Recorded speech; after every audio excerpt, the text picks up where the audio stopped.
కూర చేసామంటే అదిరిపోతాడు. పుచ్చ ఏం లేదు సీత, ఏరి కొనొచ్చు. ఇంకోట ఏరి కొంటే కిలో 2.5 అన్నాడు. ఇంతేలే, ఇంకొండవు.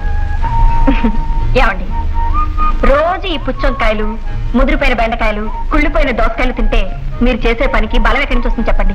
మరి ఏం తీసుకురమ్మంటావు? ఇంకా ఉన్నాయి కదండి, క్యారెట్, బీట్రూట్, క్యాబేజీ, అప్పుడప్పుడు కోడి. నాకు మాత్రం తినాలన్నదా సీత, కానీ ఏం చేయండి.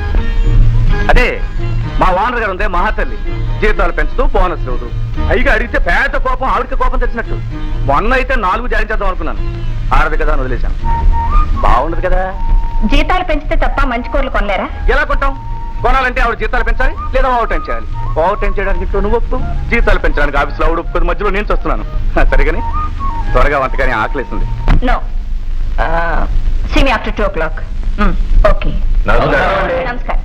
ఏమిటిలా వచ్చారు? అదే బోనస్ విషయం ఏం చేశారో తెలుసుకుందామని వచ్చామండి. మీరు తొందరగా తేల్చకపోతే చాలా ప్రమాదం జరిగిపోతుందండి. ఏమిటి? ఆవిడ నాకు విడాకులు ఇచ్చి వెళ్ళిపోతుందండి.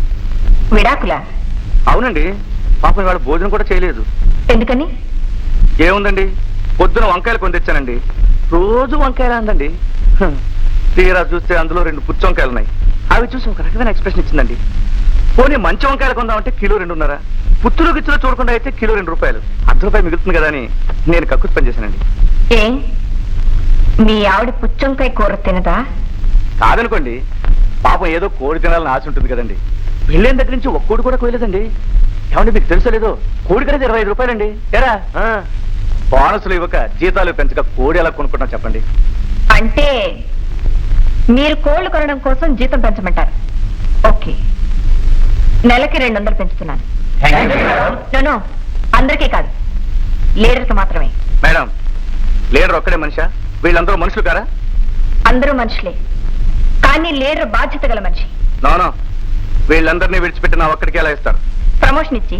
నాకంటే చాలా మంది సీనియర్లు ఉండగా నాకే ప్రమోషన్ ఎలా ఇస్తారు?